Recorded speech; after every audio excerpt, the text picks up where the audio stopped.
जय श्री कृष्ण। आप सभी को आषाढ़ मास के कृष्ण पक्ष की एकादशी, जिसे योगिनी एकादशी कहते हैं, इसकी ढेरों शुभकामनाएं। प्रिय भक्तों, आज की इस वीडियो में हम विशेष रूप से बात करेंगे आने वाली एकादशी के विषय में। इसके बारे में जानना आवश्यक है और यह वीडियो आपके लिए बहुत महत्वपूर्ण है। यदि आप एकादशी का व्रत रखते, कारण क्या है कि आने वाली एकादशी का क्षय हो गया है और आप जानते हैं कि एकादशी का व्रत यदि अनुचित दिन पर किया जाए तो किस तरह घोर पाप का कारण बनता है। इसके विषय में पहले भी मैं विस्तार से पुराणों से जानकारी दे चुका हूं। 12 पुराणों से मैंने रिसर्च निकाला था कि बताया था कि कौन सी एकादशी किस दिन करनी चाहिए। दशमी विधा, द्वादशी विद्या के विषय में बताया था और यही गलती इस बार आने वाली एकादशी पर की जा रही है। कारण क्या है? कारण यह है कि ये एकादशी किसी भी दिन सूर्य के मुख से नहीं मिल रही। अब सूर्य के मुख से नहीं मिल रही तो लोगों का सोचना होता है जिस दिन ज्यादा देर है उसी दिन कर लो। अरे नियम तो देखोगे, नियम तो देखोगे, पुराण क्या कहते हैं, शास्त्र क्या कहते हैं, निर्धारण कैसे होना चाहिए। अगर सूर्य के मुख से ना मिले एकादशी तो उसमें निर्धारण कैसे होना चाहिए। ये केवल ऐसे क्या सूर्य के मुख से किसी भी दिन है नहीं, इस दिन ज्यादा देर है चलो इस दिन व्रत कर लो, ये क्या तरीका हुआ। कम से कम उनको निर्णय तो करने दो जिन्होंने पुराण पढ़े हैं। कम से कम आपके पास अगर कोई ऐसे विद्वान नहीं बैठा रखे हैं अपने संस्थानों में तो आप किसी ब्राह्मण से पूछे। ऐसा थोड़ी कि कुछ भी छाप दे और जनता को भ्रमित कर दे, पाप में डाल दे। खैर वो मेरा विषय नहीं है। मेरा केवल और केवल अपनी जो मेरी ऑडियंस है, जो मेरे दर्शक हैं, जो मुझ पर विश्वास करते हैं और मेरा चैनल देखते हैं, मैं यही कहूंगा कि वीडियो को अंत तक देखें, कहीं इधर उधर देखने की आवश्यकता नहीं है। आप जानते हैं कि पुराणों के आधार पर मैं जानकारी प्रस्तुत करता हूं आपके लिए। जो पुराणों में नियम बताए गए हैं उसके अनुसार निर्धारण करके देता हूं और उसी के नियम के अनुसार पुराणों के नियमों को लगा के आपके सामने निर्धारण करके दूंगा। और आप जानते हैं मैं केवल पुराण के नियम आपके सामने रखता हूं। निश्चय आपका होता है कि आपको क्या मानना है क्या नहीं मानना है, निर्णय आपका होता है। तो आइए जानकारी प्रस्तुत करते हैं कि आने वाली जो एकादशी है, जैसे योगिनी एकादशी कहते हैं, इसका व्रत कैसे करना है, व्रत की विधि क्या है, नियम क्या है और इसका व्रत करना कैसे और कब चाहिए। इसकी डेट का निर्धारण, तारीख का निर्धारण करना बहुत बड़ा विषय है। इसको हम विस्तार से समझेंगे। आपसे है कि वीडियो थोड़ा सा भी उपयोगी लगे तो एक बार लाइक अवश्य कीजिएगा और जितना हो सके शेयर कीजिएगा, क्योंकि इसको अधिक से अधिक लोगों तक पहुंचाना आपका दायित्व है। मैं नहीं पहुंचा सकता, आप दर्शकों के पास वो क्षमता है, लेकिन कि आपने भी अगर 10-10 लोगों को इसे भेजा तो आप अधिक से अधिक लोगों तक इस जानकारी को पहुंचा पाएंगे और लोगों को पाप से बचा पाएंगे। आइए जानकारी आरंभ करते हैं, बात करते हैं आने वाली एकादशी की। कमेंट बॉक्स में अवश्य लिखिएगा जय श्री हरि या ओम नमो भगवते वासुदेव। है प्रिय भक्तों, आने वाली जो एकादशी है आषाढ़ मास के कृष्ण पक्ष की एकादशी है, इसको योगिनी एकादशी कहते हैं। योगिनी एकादशी के विषय में भगवान श्री कृष्ण कहते हैं कि हे युधिष्ठिर, ये मनुष्य के बड़े बड़े पातकों का नाश कर देती है, बड़ी बड़ी बीमारियों का नाश कर देती है। इसमें भगवान श्री कृष्ण एक वृतांत सुनाते हैं। वर्णन आता है कि किस प्रकार से अलकापुरी के जो राजा हैं कुबेर, उनके वहां एक था, वो प्रतिदिन भगवान की पूजा के लिए पुष्प लेके आया करता था। वो यक्ष जो सेवक था वो अपनी पत्नी से बड़ा प्रेम करता था, सदा उसी के विषय में सोचता रहता था। उसका नाम था हेमाली और वो मानसरोवर से फूल लाकर भगवान के मंदिर में रखता था। वहां राजा कुबेर भगवान की पूजा करते थे। एक समय क्या कि वो मानसरोवर से फूल तो ले आया पर अपने घर में ही ठहर गया और पत्नी के प्रेम का रसस्वादन करने लगा।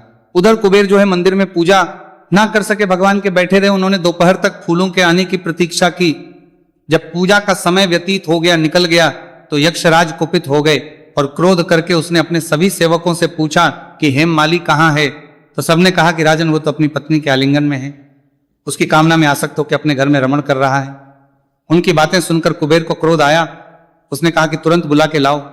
हेममाली को लाया गया। हेममाली राजा से नेत्र नहीं मिला पा रहा था।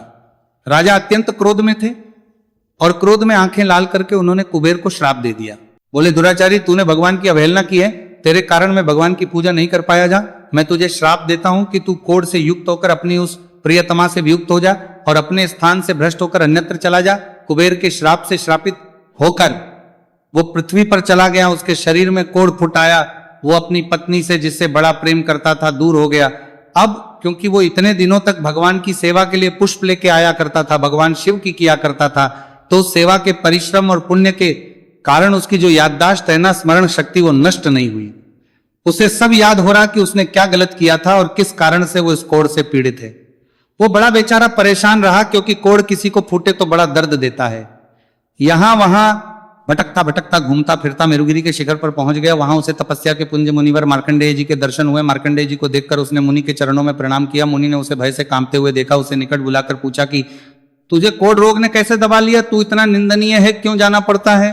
तो यक्ष ने अपना सारा का सारा जो उसके साथ चरित्र घटा था कि वो कैसे कुबेर का अनुचर है, उसका नाम हेमा मालिनी है, और कैसे वो फूल लाके दिया करता था। एक दिन उससे भूल हो गई और पत्नी के साथ सहवास में उलझ गया, इस कारण से फूल लेके ना जा पाया, और कुबेर ने उन्हें ये श्राप दे दिया। बोला, प्रभु अब आप ही मेरा उद्धार कर सकते हैं, क्योंकि आप तपस्वियों में शिरोमणि हैं, आप भगवान के परम भक्त हैं, तो मेरा उद्धार कीजिए, मुझे इस कष्ट से मुक्ति दिलाइए, इस श्राप से मुक्ति दिलाइए।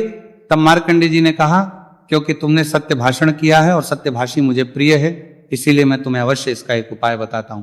आने वाला मास है आषाढ़ मास, उसके कृष्ण पक्ष में आने वाली एकादशी है योगिनी एकादशी। तुम योगिनी एकादशी का विधि से व्रत करो, नियमों का पालन करते हुए व्रत को निभाओ और अगले दिन पारण करो। इसके पुण्य प्रभाव से, इस एकादशी के पुण्य प्रभाव से तुम्हारा कोढ़ दूर हो जाएगा, श्राप नष्ट हो जाएगा। उसने मार्कंडेय जी के चरणों में प्रणाम जाएगा। एकादशी के आने पर उसने प्रातः काल उठ के स्नान किया। स्नान करके स्वच्छ वस्त्र धारण करके एकादशी का संकल्प करते हुए विधि विधान से भगवान नारायण का पूजन किया। एकादशी के व्रत का पालन करते हुए, नियमों का पालन करते हुए दिन को व्यतीत किया। सायंकाल को कीर्तन किया, रात्रिकाल को जागरण किया और अगले दिन व्रत का पारण किया। जैसे ही उसने अपने व्रत को नियम के अनुसार निभाया और पारण किया, उसके सभी पाप नष्ट हो गए, उस घोर श्राप से भी मुक्त हो गया और अपने दिव्य देह प्राप्त करके अपनी प्रियतमा के साथ वास करने लगा। यह पुण्य फल है।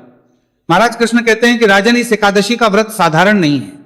इस एकादशी का एक व्रत 88,000 ब्राह्मणों को भोजन कराने का पुण्य देता है। अर्थात आपने यदि इस एकादशी का व्रत कर लिया तो आपको 88,000 ब्राह्मणों को भोजन कराने का पुण्य फल स्वतः ही मिल जाएगा। अब बताइए किसमें क्षमता है 88,000 ब्राह्मणों को भोजन कराने की, उतना पुण्य ये एकादशी देने की। इस मनुष्य को इस एकादशी का व्रत अवश्य करना चाहिए। कुछ लोगों के मन में आशंकाएं अभी भी रहती हैं, ये कौन सी करनी चाहिए? शुक्ल पक्षी की, कृष्ण पक्ष की। देखिए, मैंने उस दिन भी बताया था, पुराण में वर्णन आया है, महात्मा में भी वर्णन आया है कि सभी एकादशियां करने योग्य है, सभी एकादशी का पुण्य श्रेष्ठ है और सभी एकादशियां समान रूप से भगवान नारायण को प्रिय है। इसीलिए किसी को एकादशी के बीच में भेद नहीं करना चाहिए, सब एकादशियां करनी चाहिए। प्रिय भक्तों, विशेष रूप से ध्यान दीजिएगा कि दशमी तिथि के जो नियम है उनका आपने पालन करना है। दशमी नियमों में विशेष रूप से आपको प्रातः काल स्नान करके जो माताएं बहनें हैं वो बाल इसी दिन धो लें, क्योंकि एकादशी को बाल धोना वर्जित है और द्वादशी को भी बाल नहीं धोए जाते हैं। और अगर बार कोई ऐसा पड़ रहा हो तो जो नहाने का जल है उसमें थोड़ा सा कच्चा दूध मिला लीजिए, शुद्धि के लिए आप उससे बाल धो सकते हैं। शैंपू आदि का प्रयोग ना करें। इस दिन कांसे के पात्र का प्रयोग नहीं करना चाहिए, मसूर की दाल का प्रयोग नहीं करना चाहिए, चने के साग का प्रयोग वर्जित है, हरे साग का प्रयोग भी वर्जित कहा गया है और शहद का प्रयोग दशमी को नहीं करना चाहिए। इस प्रकार से नियमों का पालन करते हुए दशमी तिथि को व्यतीत कीजिए। एकादशी के दिन सुबह उठ जाइए, सूर्योदय से पहले स्नान कीजिए। प्रातः काल का स्नान गंगा जल युक्त जल से करें, परम कल्याणकारी है। स्नान आदि करके स्वच्छ वस्त्र धारण करके मां तुलसी को जल दें और भगवान भास्कर को जल दीजिए, पीपल देवता को जल दीजिए, जो आपके पास सुविधा है उन सब में जल दीजिए। रविवार का दिन हो तो तुलसी को और पीपल को जल नहीं देना चाहिए। फिर भगवान नारायण की पूजा करनी चाहिए। भगवान नारायण का जो भी स्वरूप आपके पास है उस स्वरूप को चौकी पर विराजमान करें, विराजमान करके उनके सामने धूप दीप लगाएं, फिर संकल्प करें, संकल्प करके भगवान का से या पंचोपचार से पूजन करें। पूजन करने के बाद कथा श्रवण करें, विष्णु शास्त्र नाम का श्रवण करें और आरती करें। इसके बाद नियम अनुसार दिन को व्यतीत करें। असत्य भाषण नहीं करना, किसी के प्रति अनुचित व्यवहार नहीं करना, क्रोध नहीं करना, शांतचित्त रहते को व्यतीत कीजिए। सायंकाल को कीर्तन करना और रात्रि काल को जागरण करना। इस प्रकार से आपने समय को और दिन को व्यतीत करना है और अगले दिन व्रत का पारण करना है। पारण के दिन भी आपको भगवान नारायण की पारण पूजा करनी है, चौकी का विसर्जन करना है, ब्राह्मण को दान दक्षिणा आदि देके फिर व्रत को खोलना है। इस प्रकार से आपको यह व्रत करना है। मैंने संक्षेप में समझाने का प्रयास किया है जिससे कि आपका भी समय बचे। विधि में कुछ और पूछना चाहें तो कमेंट बॉक्स में लिख के पूछ लीजिएगा। तो प्रिय भक्तों, इस प्रकार से आप व्रत करें। अब बात करते हैं इसके निर्धारण की कि व्रत करना कब है, इस एकादशी का निर्धारण किस प्रकार से होगा और पूजन के लिए शुभ मुहूर्त क्या रहेगा। और कारण क्या है कि इतना बड़ा भ्रम उत्पन्न हो गया है प्रिय भक्तों, आने वाली जो एकादशी है, आषाढ़ मास के कृष्ण पक्ष की एकादशी, योगिनी एकादशी, इस योगिनी एकादशी तिथि की शुरुआत की अगर हम बात करें तो तिथि शुरू हो रही है 10 तारीख को 8:16 पर और ये 11 तारीख को प्रातः 5:22 पर समाप्त हो जाएगी। 10 जुलाई को शुरू होगी, दिन रहेगा शुक्रवार का, और 11 जुलाई शनिवार को ये समाप्त हो जाएगी 5:22 पर। ऐसे में अगर हम 10 जुलाई को देखें तो ये सूर्योदय के बाद आरंभ हो रही है, क्योंकि सूर्य का उदय हो जाएगा 5:35 पर ही, और ये आरंभ हो रही है 8:16 पे, अर्थात सुबह सुबह सूर्योदय दशमी तिथि में है। और अगर हम 11 की बात करें तो सूर्य का उदय होने से पहले ही एकादशी समाप्त हो जा रही है। सूर्योदय होगा 5:37 पर और एकादशी समाप्त हो जा रही है 5:22 पर। तो निर्धारण कैसे करें, व्रत कैसे करना चाहिए, यहां हमें पुराणों का सहारा लेना चाहिए कि पुराणों में हमारे महर्षियों ने क्या क्या दिशा निर्देश दिए हैं व्रत के निर्धारण के। और तभी आप ये जान पाएंगे कि चाहे वो गूगल हो, चाहे अन्य न्यूज एजेंसियां जिन्होंने भी वहां इंटरनेट पर डाल रखी हैं तारीखें, डेट, वो सब गलत क्यों हैं। ये आप पुराणों के माध्यम से जब जानकारी पाएंगे तो आप समझ पाएंगे। प्रिय भक्तों, मैं बात करता हूं पद्म पुराण की, मैं बात करता हूं वायु पुराण की, मैं बात करता हूं भविष्य पुराण की, और मैं बात करता हूं नारद पुराण की, और साथ ही मैं बात करता हूं गौरी शंकर संवाद की।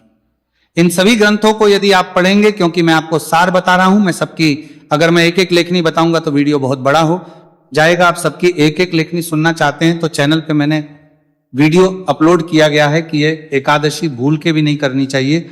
आप उसमें देख एक एक पुराण के श्लोक के साथ जानकारी मिल जाएगी कि इस पुराण में क्या कहा गया है, इस पुराण में क्या कहा गया है।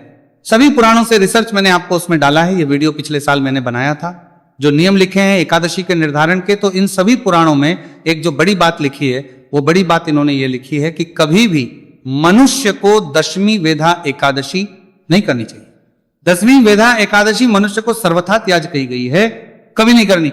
विद्या क्या होती है, देखिए एकादशी का वेदन कैसे हो रहा है, किस तिथि के द्वारा हो रहा है। मान लीजिए सूर्योदय के समय दशमी तिथि है और बाद में एकादशी आ रही है, तो यह हो गई दशमी विधा एकादशी। और दूसरी होती है द्वादशी विधा एकादशी। सुबह सुबह सूर्योदय के समय एकादशी है और बाद में द्वादशी आ रही है, तो द्वादशी विधा एकादशी तो पुराण कहते हैं कि मनुष्य को द्वादशी विधा एकादशी ही सर्वथा करनी चाहिए। अगर हम इस एकादशी के साथ देखें तो यहां पर तो सूर्योदय से पहले ही समाप्त हो जा रही है दूसरे दिन, तो इसे हम द्वादशी विधा नहीं कह सकते, क्योंकि सूर्य का उदय ही द्वादशी में हो रहा है। तो हमें द्वादशी विधा तो मिल ही नहीं रही, दशमी विधा मिल रही है, लेकिन दशमी विधा को सर्वथा त्याग कहा गया है। त्याग समझ रहे हैं आप, भगवान शंकर माता पार्वती को बताते हुए कहते हैं कि देवी पार्वती, जो मनुष्य दशमी विधा एकादशी करते हैं वो अपने लिए नरक की कामना करते हैं, ये माना जाना चाहिए। सोचिए इससे बड़ी बात क्या कहेंगे। दसवीं विधा एकादशी करने का अभिप्राय है कि आप अपने लिए भगवान से नरक मांग रहे हैं, इसीलिए आपको 10 तारीख को भूल के भी एकादशी नहीं करनी चाहिए, और यही गलती कर रखी है।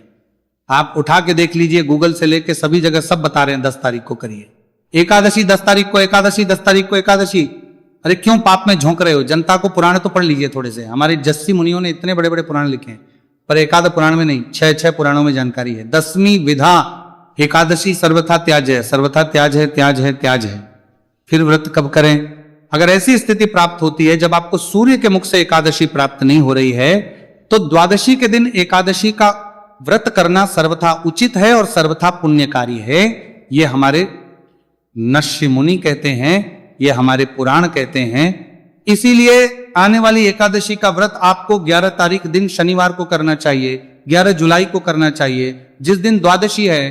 अब निर्णय आपके ऊपर, मैंने पुराणों की बात आपके सामने रख दी है। आपको जानकारी कैसी लगी आप कमेंट बॉक्स में लिख के अवश्य बताइएगा। कुछ कहना चाहें, सुझाव देना चाहें तो सदा आपका स्वागत है। आप अपने सुझाव दे सकते हैं। चैनल पर नए हैं और अच्छी जानकारी पाते रहना चाहते हैं पुराण और शास्त्र सम्मत, तो आप चैनल को सब्सक्राइब करते जाइएगा। भगवान नारायण आप सब पर कृपा करें। हरे कृष्ण।